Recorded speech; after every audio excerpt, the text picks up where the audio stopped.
3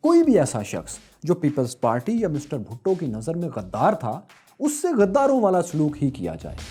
ان حالات میں مغربی پاکستان میں بھی انارکی پھیلنے کا خطرہ پیدا ہو گیا تھا۔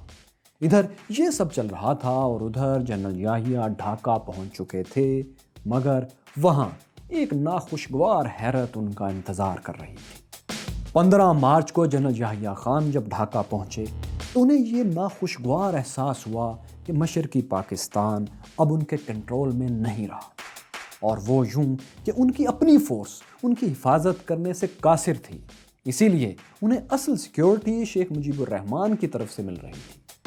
انہوں نے جنرل یحییٰ خان کو بنگلہ دیش کا مہمان قرار دیا تھا اور یقین دلایا کہ ان کی آمد پر کوئی مظاہرہ عوامی لیگ کی طرف سے نہیں ہوگا۔ جنرل یحییٰ خان نے جس راستے سے ایوان صدر جانا تھا، اس راستے پر قائم عوامی لیگ کی چیک پوسٹ بھی ختم کر دی گئی تھی۔ شیخ مجیب الرحمان کے احکامات پر بنگالیوں نے اس طرح عمل کیا کہ جنرل یحییٰ کی آمد پر ڈھاکہ میں کوئی ہنگامہ یا احتجاج یا کچھ ایسا نہیں ہوا۔ اس سے صاف ظاہر تھا کہ مشرقی پاکستان پر اب شیخ مجیب الرحمان کا سکہ چلنے لگا ہے۔ یہ منظر یقیناً جنرل یحییٰ کے لیے انتہائی حیران کن اور پریشان کن تھا۔ تو اسی پریشانی اور حیرانی میں دونوں کے مذاکرات شروع ہوئے۔ بات چیت کئی روز جاری رہی، کبھی بات بنتی اور کبھی بگڑنے لگتی۔ شیخ مجیب الرحمان کو بہت سے اعتراضات میں سے ایک وقتی اعتراض یہ بھی تھا کہ ڈرائنگ روم میں ان کی باتیں خفیہ طور پر ریکارڈ کی جاتی ہیں۔ یہ بات اتنی بڑی کہ شیخ مجیب الرحمان نے ایوان صدر کے ڈرائنگ روم میں بیٹھنے سے ہی انکار کر دیا۔ انہوں نے کہا یہ ڈرائنگ روم بگڈ ہے، یعنی اس میں جاسوسی کے آلات چھپے ہوئے ہیں۔ لیکن بات تو بہرحال جاری رہنا تھی، سو یہ مذاکرات ہوئے ایوان صدر کے باتھ روم میں، کیونکہ یہ وہ واحد جگہ تھی جس کے بارے میں شیخ مجیب الرحمان کو یقین تھا کہ یہاں کوئی خفیہ ریکارڈنگ ڈیوائس نہیں لگی ہوئی۔ بات چیت یوں ہی آگے بڑھتی رہی اور اس بات چیت کے دوران عوامی لیگ نے اپنا رویہ نرم ہی رکھا۔ عدم تعاون کی تحریک تو ختم نہیں ہوئی، لیکن عوامی لیگ نے مشرقی پاکستان سے سرمایہ کی منتقلی روکنے کی جو چوکیاں قائم کی تھیں وہ ختم کر دی۔ بینکوں نے کام شروع کر دیا اور یوں لگنے لگا کہ حالات شاید معمول پر آ رہے ہیں۔ اس دوران مغربی پاکستان کے کئی سیاسی قائدین جیسے مولانا مفتی محمود، ممتاز دولتانہ اور عبدالولی خان بھی ڈھاکہ پہنچ چکے تھے اور شیخ مجیب الرحمان کے ساتھ اپنے طور پر بات چیت میں مصروف تھے۔ قوم کو یہ خوشخبری بھی سنائی گئی تھی کہ صدر جنرل یحییٰ خان اور مجیب الرحمان میں عبوری حکومت کے قیام پر اتفاق ہو گیا ہے، اور اس عبوری حکومت میں عوامی لیگ، پیپلز پارٹی اور نیشنل عوامی پارٹی کے نمائندوں کو شامل کیا جائے گا۔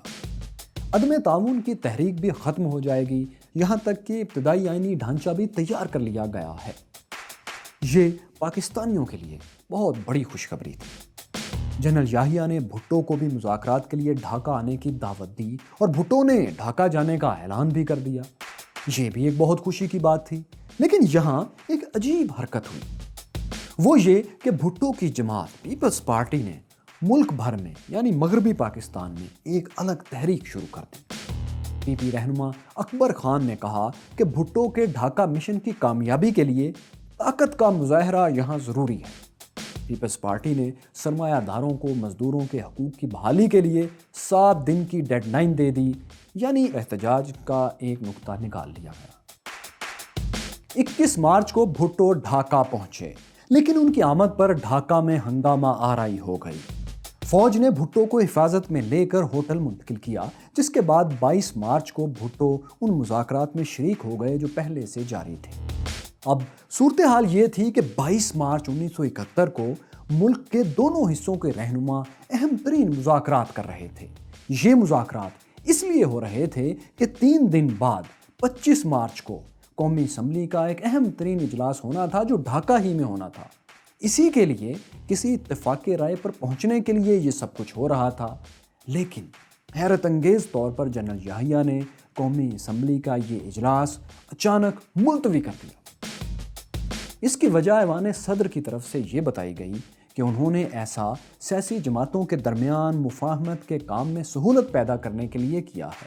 لیکن ہوا یہ کہ جو لوگ مذاکرات کر رہے تھے وہ اس التوا سے اجلاس ملتوی کرنے سے خوش نہیں تھے۔ مغربی پاکستان کے رہنماؤں نے بھٹو کے علاوہ صاف کہہ دیا کہ اجلاس ہمارے مشورے سے ملتوی نہیں کیا گیا، اور مشرقی پاکستان کے رہنما انہوں نے ناراضی کا اظہار یوں کیا کہ اگلے دن 23 مارچ کو یوم مزاحمت منانے کا اعلان کر دیا، حالانکہ اس دن یوم پاکستان منایا جاتا تھا۔ 23 مارچ 1971 کو ڈھاکہ میں بنگلہ دیش کے پرچم لہرائے گئے، پلٹن میدان میں پریڈ ہوئی، بنگلہ دیش کا ترانہ گایا گیا، بنگالی ملیشیا نے شیخ مجیب الرحمان کی رہائش گاہ پر جا کر انہیں سلامی دی۔ اس روز کچھ اور بھی ناخوشگوار واقعات ہوئے جن کا ذکر اخبارات میں نہیں آیا، جیسے اس دن عوامی لیگ نے پاکستان کا قومی پرچم جلایا، قائد اعظم کی تصویر پھاڑ دی اور ان کا پتلا بنا کر اسے آگ دکھائی۔ یہ سب کچھ 25 مارچ کا اجلاس ملتوی ہونے کے بعد ہوا اور ملک کے دونوں حصوں کے رہنماؤں کے مذاکرات بھی فیل ہو گئے۔ مشرقی پاکستان اب تقسیم کے راستے پر تھا۔ ایک طرف مشرقی پاکستان میں ماحول گرم تھا تو دوسری طرف مغربی پاکستان میں بھی پاکستان پیپلز پارٹی نے تحریک عدم تعاون شروع کر دی۔ لائل پور یعنی فیصل آباد اور گوجرانوالا میں ہڑتال کا اعلان کر دیا گیا، سرکاری دفاتر، بینکس اور عدالتیں بند کرنے کا اعلان کیا گیا۔ پیپلز پارٹی کے رہنماؤں نے دھمکی دی کہ تعاون نہ کرنے والوں کو نتائج بھگتنا ہوں گے۔ پیپلز پارٹی کے رہنما تو کھل کر کہہ رہے تھے کہ اگر پیپلز پارٹی کی شرکت کے بغیر سینٹر میں کوئی حکومت قائم ہوئی تو ہم موجودہ حکومت کو معاف نہیں کریں گے۔ ہمارے مخالفین ہم پر اقتدار کی ہوس کا الزام لگا رہے ہیں، لیکن اقتدار حاصل کرنا کوئی بری بات تو نہیں۔ یہی حالات تھے جب 26 مارچ کو جنرل یحییٰ خان نے قوم سے خطاب کیا۔ اس خطاب میں انہوں نے یہ کیا کہ عوامی لیگ کو خلاف قانون قرار دے کر، انلیگل قرار دے کر پولیٹیکل ایکٹیویٹیز پر پابندی لگا دی۔ اپنے خطاب میں جنرل یحییٰ خان نے کہا کہ شیخ مجیب الرحمان اور ان کے ساتھی پاکستان کے دشمن ہیں اور نان کوآپریٹو موومنٹ غداری ہے۔ عوامی لیگ کے سربراہ نے ملک کی سالمیت پر حملے کیے ہیں، اس جرم کو معاف نہیں کیا جا سکتا۔ جنرل یحییٰ قوم کو یہ سب بتا رہے تھے، لیکن دو باتیں نہیں بتا رہے تھے۔ ہم نے اپنی سیریز 65 میں ہوا کیا تھا کہ آخری قسط میں آپ کو بتایا تھا کہ ہمارے بڑے ہم سے اکثر سچ نہیں بولتے۔ یہاں بھی جنرل یحییٰ اپنی ہی قوم سے دو باتیں چھپا رہے تھے۔ وہ دو اہم باتیں جن کا ان کی اپنی قوم کے مستقبل سے گہرا تعلق تھا، وہی چھپا رہے تھے۔ ایک یہ کہ ڈھاکہ میں شیخ مجیب الرحمان سے مذاکرات میں کیا کچھ ہوا، یہ کیوں ناکام ہوئے، یہ بات وہ نہیں بتا رہے تھے۔ دوسری بات یہ کہ مشرقی پاکستان میں 25 اور 26 مارچ کی درمیانی رات ملٹری آپریشن سرچ لائٹ شروع ہو چکا ہے، یہ بات بھی وہ نہیں بتا رہے تھے۔ لیکن دیکھیے کہ اس انتہائی نازک مرحلے پر اتنے بڑے فوجی آپریشن کی حمایت مشرقی اور مغربی پاکستان میں کوئی بڑا سیاسی لیڈر نہیں کر رہا تھا، لیکن صرف ایک سیاسی لیڈر اس آپریشن کی تعریف میں بولا، اور وہ لیڈر تھا بانی پیپلز پارٹی ذوالفقار علی بھٹو۔ انہوں نے کہا، خدا کا شکر ہے پاکستان کو بچا لیا گیا۔ یہی وجہ ہے کہ ملٹری آپریشن اور 22 مارچ کے اجلاس ملتوی ہونے کی وجہ بھٹو کو سمجھا گیا۔ ذوالفقار علی بھٹو کے اپنے بیانات سے بھی ایسا ہی دکھائی دیتا ہے، لیکن یہاں یہ بات بھی یاد رکھنی چاہیے کہ اس وقت ملک کے صدر جنرل یحییٰ خان تھے۔ وہ چیف مارشل ایڈمنسٹریٹر بھی تھے، وہ جو فیصلہ چاہتے لے سکتے تھے۔ ذوالفقار علی بھٹو بھی ایک بار کہہ چکے تھے کہ عوامی لیگ سے مفاہمت کے لیے ہم صدر جنرل یحییٰ خان کی ثالثی قبول کرنے کو تیار ہیں۔ ایسے میں وہ میجورٹی سیٹس لینے والے شیخ مجیب الرحمان کو اقتدار سونپ بھی سکتے تھے، بھٹو کو قائل بھی کر سکتے تھے، طاقت کا استعمال بھی کر سکتے تھے، لیکن انہوں نے ایسا کچھ نہیں کیا، بلکہ کم سیٹس والے بھٹو کا ساتھ دیا۔ کیوں؟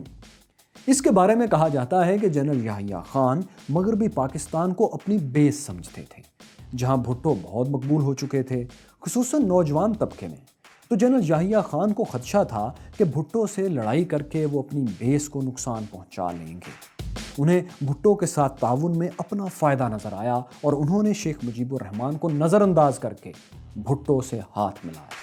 بھٹو اور جنرل یحییٰ کے اسی سو کالڈ گٹھ جوڑ کے بارے میں سابق کمیونسٹ رہنما سید جمال الدین نقوی یہ لکھتے ہیں کہ جب شیخ مجیب اور ذوالفقار علی بھٹو کی کشمکش بڑھی تو یہ جاننا مشکل نہ تھا کہ کون کیا کر رہا ہے۔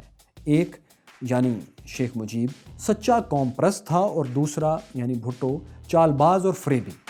سادہ الفاظ میں مجیب اپنے کاز کے ساتھ مخلص تھا، جبکہ بھٹو کے ہاں کوئی کاز تھا ہی نہیں۔